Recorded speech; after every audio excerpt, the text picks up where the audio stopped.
Welcome back to JPA Train Your Wealth podcast. This time, we're going to look at how you manage family wealth. The good news is, it's not me. It's not even just Chris Homer, the founder of JPA. We're going to be joined by Andy Brackenbury, expert in wills.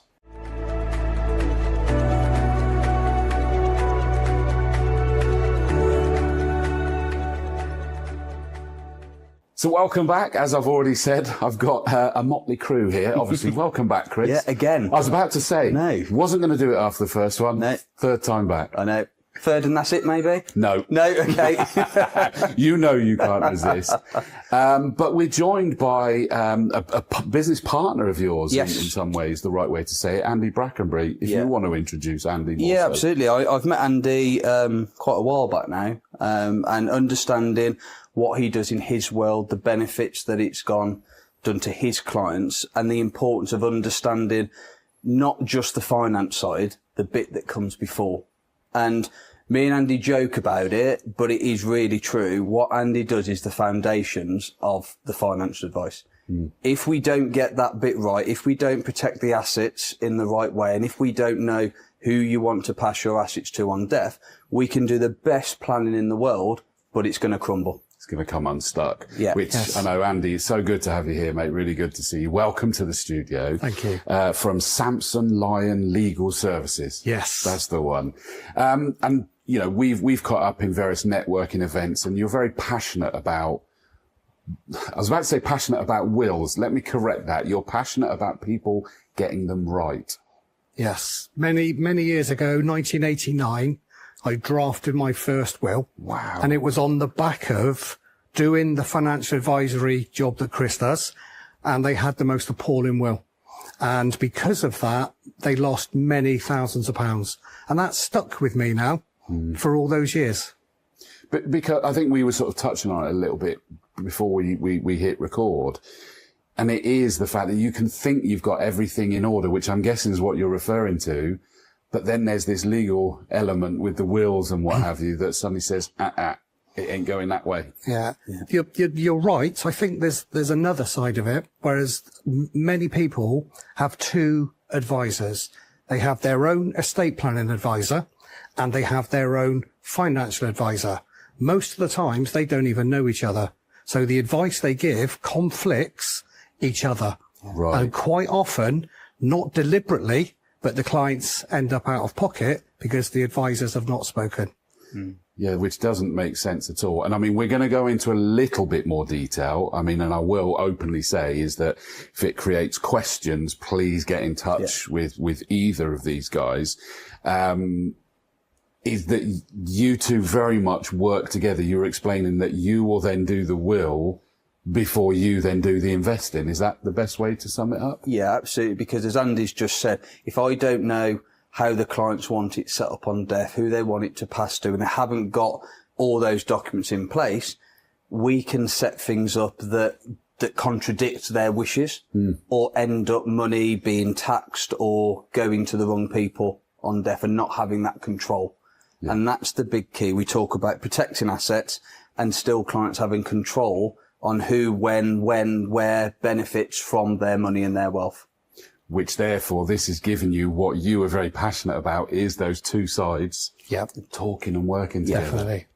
Right. That makes sense. Okay. Let's pull the covers back a little bit. The difference between, and I'm hoping it's the right place for me to start. This was one of the examples we were going to bring up. Difference between joint ownership and tenants in common. Yes. This scared the bejesus out of me that I didn't even know anything about this when you first brought this up. Yeah.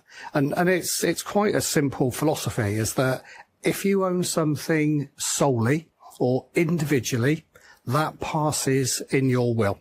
As in you decree, I want this to go to there. Absolutely. Right. When we look at jointly owned assets, they pass by the laws of succession. So they automatically pass to the surviving owner or surviving owners. So for example, you could have a bank account, Mr. and Mrs.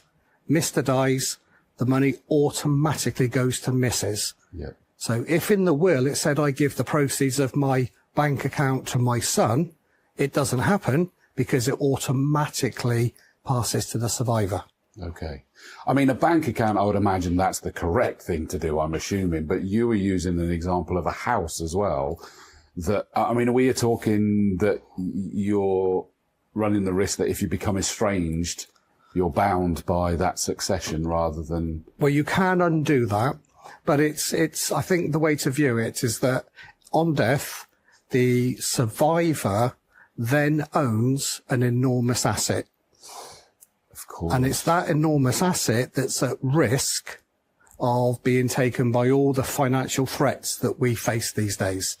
Like, for example, means tested benefits, like inheritance tax, even the survivor remarrying and all of the asset passing over to their family. Oh, yeah. And then we could go even further down. If the children inherit and they divorce, there are implications of this one asset that was jointly owned. Now, if we do what we could talk about as tenants in common, all we're doing is we're sharing that asset so that both of the owners own that asset 50-50, but their own part of it. They can protect their own part then, because that will pass through the will. So it's giving you that more control further down the line. And I'm sort of almost sat there going, yeah, it's also covering for any unforeseen changes to circumstances, isn't it? Yeah. Without being macabre about it. Well, I don't think macabre's the right word, but you know what I mean. Yeah. To be fair, our life is about making decisions based on things that most people want to bury their head in the sand for. So we have to bring these things out, make people think about things that they wouldn't think about, because then they can take advantage of all the expertise that is available. Why? And feel free to jump in, but I'm kind of obviously initially aiming this to Andy, but please come in with your side as well. Why doesn't everybody go with tenants in common then? Well, there are some benefits for having joint. Okay. So it depends. It depends really on all of your other financial circumstances. But if you're very young, for argument's sake, and you don't have children, then you would probably expect the youngsters to want to give their share to their family or to sort of friends, possibly. At that age, having it joint is absolutely almost a no-no. But as you get older, there might be certain circumstances, because a jointly owned property, it doesn't go through probate. It automatically passes to the survivor. Yeah. So we can go from the very young to the very old. We're not saying for 1 minute that tenants in common is without doubt the best way. It's a very good way to have flexibility and more control. Whereas having it joint keeps the property out of probate. It makes that easier. So it isn't black and white, and there is a case-by-case situation that has to be looked at then? Yes. Yeah. Okay. And I think it's knowledge and education on that subject, isn't it? Yes. I think if you were, most clients where we would talk about it, they wouldn't be able to tell us the difference. No. And they wouldn't understand the benefits and the pros and cons. And I think it's almost the norm. You buy a house with your spouse, you own it jointly. So when you see the way the words are portrayed to you, you think, well, joint feels the right way because we're buying it joint. Yeah. I think that's kind of the feedback I've had from clients when this topic has been brought.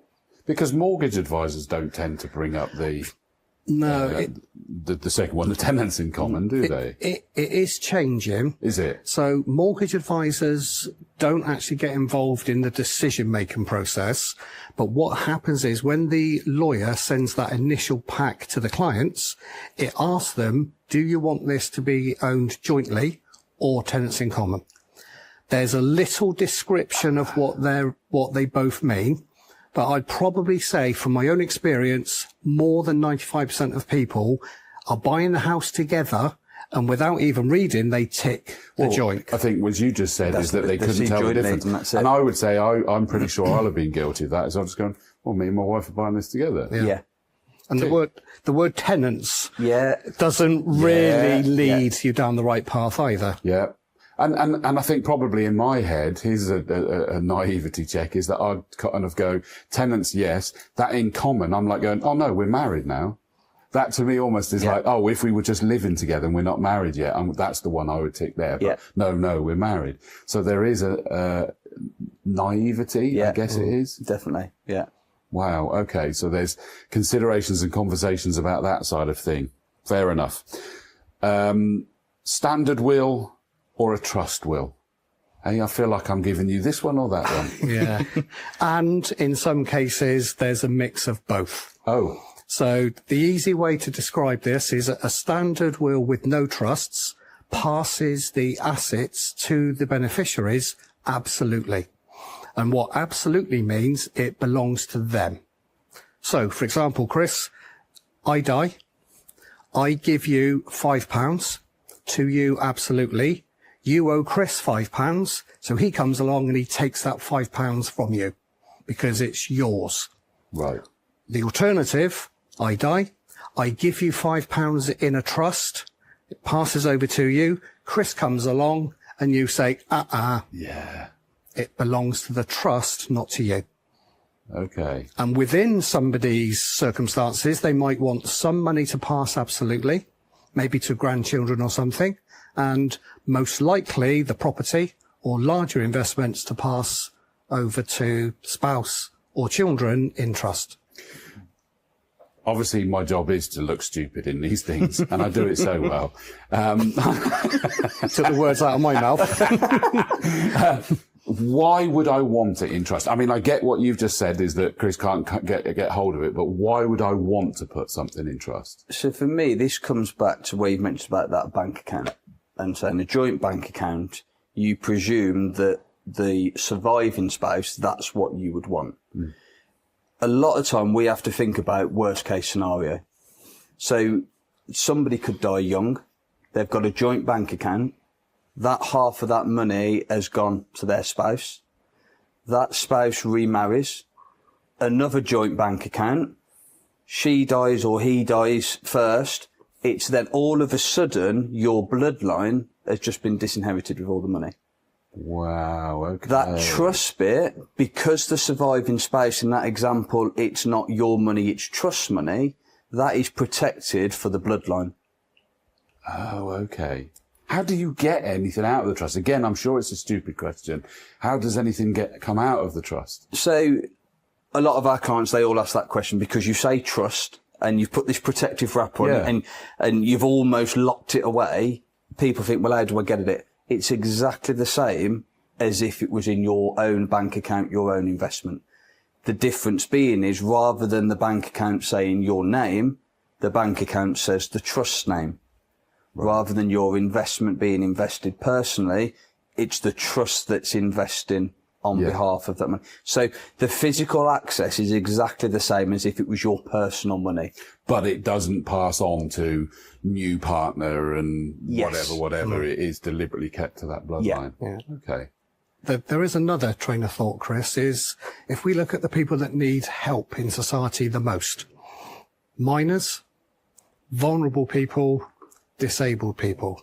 So, for example, assets that pass to a vulnerable person that's receiving means-tested benefits to help them live life as comfortably as they can, they would stop on receipt of a mediocre size inheritance.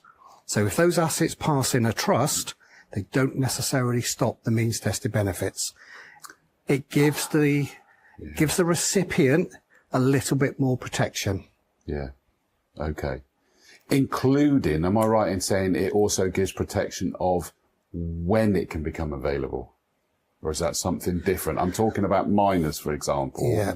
Is that you control when that's available to them? Yeah. So up until 18, minors can't inherit. Fine. Usually, so it sits in something until they're 18 anyway? It sits in a either way minors trust. Yeah. Yeah. Now, there are some tax benefits for that trust to last until 25. And what we generally would do is when we initially talk into clients, we're thinking about what are their circumstances, what are the children likely to be doing, might they need education, or might they need money for operations or something medical. Yeah. So we're always thinking, as what Chris said earlier, worst case scenario. Plan for the worst, and anything better than that is a success. 100%. Yeah, makes sense. I mean, I did have a third point, but I think we've been addressing this as we've been going, have we not? So I'll just raise it to see keeping assets within the family. Have we kind of been addressing that as we go, or is there more elements to it that you consider? Well, I think most of that is on Chris's side, whereas when we create the trust will, the trust is there for 125 years. Generally speaking. So we're talking about looking after generation after generation, keep the money in the bloodline so it doesn't disappear for divorce or other factors. Where Chris is so good is a lot of that money is invested wisely. So over that 125-year period, significant growth can be made, which looks after the long-term beneficiaries. But also there's other tax advantages. We call it generational inheritance tax, where actually you quite often pay inheritance tax on every single generation, starting from the first lot of money. So a lot of what Chris does is about stopping that or eradicating as much of that double taxation as he can. No pressure then. Well, exactly, yeah. But the biggest thing that I found is people don't talk about money within a family. And that's I think, one of the biggest issues with this type of planning. Because you can look at mum and dad, you can protect it for them, you're doing the best thing for the children, but you don't know when do they want to access it, what's their marginal rate of tax on accessing it, and how much do they want income, lump sums, how they're going to spend it. So one of the things I start saying to clients is, that's great, we're protecting you. Now let's look down the family tree and go, how are the children going to want to receive it? Because what you don't want is that we've protected mum and dad's inheritance tax bill, but we've caused an income tax bill with how they're going to want to access it. So it's having that big family conversation and not just looking at one part of the family. Even if it's the children, let's look up to mum and dad. What are you likely to inherit from mum and dad? What does their estate look like? Because we could get them below the magic threshold, and then all of a sudden they get an inheritance, they're back above, we've got to do the planning all over again. So it is that, as we've called, the family wealth, and having that conversation as a family to understand all the implications and going back to what's worst case scenario. I think it's a double whammy. People don't talk about money, they don't talk about death. Yeah. You know, we don't want to think about it. You said burying your head in the sand. It's an understandable thing. Yeah. Presumably as well, this is something that has to be revisited. Oh, definitely. Yeah. Constantly reviewed. And a lot of clients, well, all clients talk about growth. Everyone wants their money to grow. We then have to talk to clients who've got an inheritance tax liability and say, well, why are you growing it? Because if we're growing it in the estate, we're making your tax situation worse. So then it's a conversation about, well, how do we grow it outside your estate? Now, is that capping the liability, or is that, okay, we need to gift money directly or into trust so that then that money then falls outside the estate? Right. So there's all that, and it is that big thing that, you know, you're told to save, you're told to build the wealth. We don't tend to get told to spend. And that's the biggest thing I say to clients is spend it, enjoy it. Because if you don't, someone else is going to. And then if you can't spend it, now we've got to protect it. Because otherwise there's going to be a slice in inheritance tax and then potentially other tax down the line as people start accessing it. Incredible. I mean, there's, you, presumably both of you have got all this knowledge, all of this passion and belief about what needs to happen. But your very first and most important job is shutting up and listening to them. Yeah. Because you need to understand them, their situation. Do you find an issue? I mean, I'm sat there going, oh, it's not worth me having that conversation. I don't have enough. We use the word wealth. I know you say JPA financial planning, not wealth management as used to be back in the days.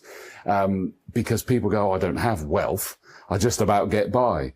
But there is more there than people realise that needs to be looked at. Yeah. And you're right. With that wealth side of it, if we use your situation you just said, that's your wealth. Regardless of how big it is, that's what you've worked for, what you've created, what you want your family to have and benefit from throughout the life. And if you think, if that money then goes on inheritance tax, if that money goes on long-term care fees, if that money goes on divorce, or if the money goes to your daughter and then she gets divorced and half of your wealth then disappears. Yeah. If we had that conversation right now and I said, how happy on the scale of 1 to 10 would you be for that to happen? Forget about the amount. That is still what's relevant to you that you want to pass down. And that amount's got to be fluid, surely. So you want to get the infrastructure in place. Is that the right? I think that's the right thing to call it, isn't it? Yeah, it goes because you're not tying it to figures, are you? At that, you're tying it to, I don't know, percentages or well, whatever. Sometimes it is tied to figures. Is it? Because with inheritance tax planning, everybody's got a nil rate band of 325,000. Oh, really? So if you own your own property and that passes to children, there's a potential then of receiving another 175,000. So in a way, the couple with 2.4 children and £1 million worth of assets, we are working to a figure. Generally speaking, after that, we're then working to percentages until we get to 2 million. And then it changes again because there is a loss of the resident's nil rate band. So you're absolutely right. We're always with clients and we're working through them from when they're below the threshold to above the threshold and going over the second threshold, because house prices rise significantly more than you realise. Investments are going up massively. We've got potential inheritances. And dare I say it, people that win the lottery. So everybody's circumstances change over a yearly, 3-yearly basis. Yeah. Potentially a silly question, but what should trigger me to reach out again? So let's say we've got it in place. What should be my trigger to go, guys, I think we need to revisit this? There shouldn't be. It should be the other way round. Oh, really? Yeah. Yeah. So our ethics basically is to look after our clients and not expect our clients to have to reach out.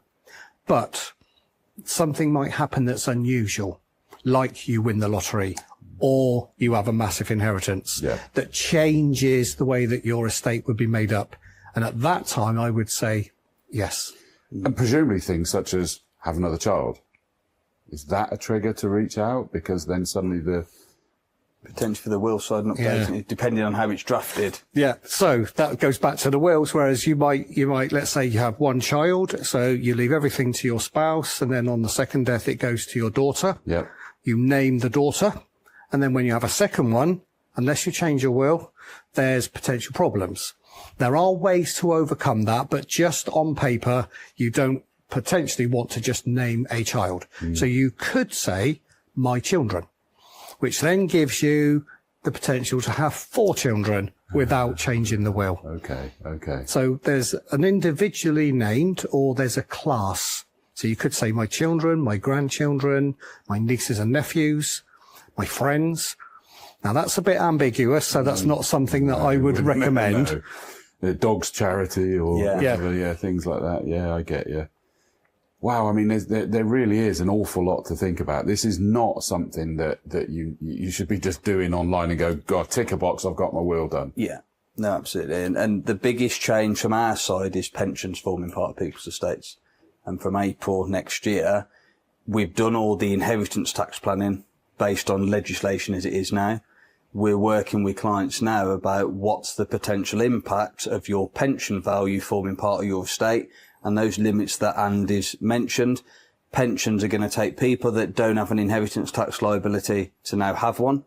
People who have got below 2 million are now going to be above 2 million, and that's then more factors that come in with a resident nil rate band. So legislation changes really impact the planning. And as Andy said, that's where I believe it's our job as a business to talk to clients about it and make sure we're up to date and we're constantly reviewing their plan and adjusting it with legislation changes. I know we've spoken about it numerous times in previous episodes, is that it's that whole point is that you're, and now that's a plural, you guys are the experts, so we don't have to be. Yeah. Yeah, definitely. And yet what I love about you guys is that you don't just do it, you will explain and make it clear to us why and what you're doing and things like that. Yeah. Which is what this was an attempt to just start dipping in a little bit, wasn't it? Yeah. And I think it's safe to say, Andy, I think we've really only dipped our toes in here. Well, as I'm talking, I'm thinking, well, do I say stage 2, 3, 4, 5, 6 and 7? But I think for today, it is just a broad sense of there are some potential implications. Yeah. There are some enormous savings by just talking to somebody that has knowledge. Yeah. And has the partnership that shows that you move from that step to this step is, Yeah. I hadn't ever thought of that in reality. And it was your bugbear that the two were disjointed. Yeah. That is no longer the case. Yeah. That makes sense. Final thing, I don't know whether we're supposed to be talking about this. I just got some acronyms. Is that the right one? IHT and LTC. So inheritance tax and long-term care. Right. With it. Fine. We did inheritance tax, didn't we? Yes. Did we touch on long-term care? With a little bit. A lot of the long-term care is that I'd say the two biggest areas clients say to me, they don't want to pay the inheritance tax bill, or they don't want their children to have to pay the inheritance tax bill on death, or they don't want to give away assets to reduce their inheritance tax liability because they're worried they're going to need access to it, or how long are they going to need care, how much is it going to cost, and they're saving it that way. So it's part of that inheritance tax where you can do inheritance tax planning that allows that money to be outside your estate, but available to pay for your care fees as well. Okay. So much to think about, isn't there? Yeah. Biggest problem I find is that, I mean, you've got the age-old phrase of it'll never happen to me. Yeah. But the bigger one I find is like going, I've got loads of time. I've blinked and I turned 50 this year. You don't look old enough, Chris. Thank you. It was a tough paper round. There's a prompt over there that told me to say that. It was a tough paper round, right? But it flies. And you're there kind of going, oh my gosh, that's really, not ideal. Whether that's for the will, whether it's for pensions, whether, it all starts interlinking. Yeah. And the fact that we can have those interspersed conversations, I think is a logical one. Yeah. I think that is a great toe dip in. Are you happy? Yeah, absolutely. Yeah. There is, as we said, we've been deliberately controlled. My lead producer sat over there with his thumbs up for a change with me now, because we've been disciplined on our time in this one. There's a whole lot more we can talk about. Yeah. The biggest thing I would say is that if it brings up any questions, please reach out and ask us, and the answers can come forward. It could also form future content that we put together. And the big one, though, of course, is that if you want to have these discussions, whether it's for one part or both parts, please reach out to you to start with, is the most logical one, because it's your show. Sorry, Andy. No, that's fine. But it will be a joint up conversation if appropriate anyway. Yeah, definitely. Andy, it's been a pleasure to have you here, mate. It's been a pleasure. Thank you. Thank you for the invite. No, how warm are you? Sweltering. It is. We told you, short should have been the way. I've been trying, I don't know where the camera is, but I've been trying to hide all my sweat marks on my you're shirt. fine, you're fine. Like, do you remember the grass used to be green? Yeah, remember those days? Yeah. No chance. I only said that to you yesterday, didn't I? Don't remember. No, we're playing golf. Oh, yeah. Yeah.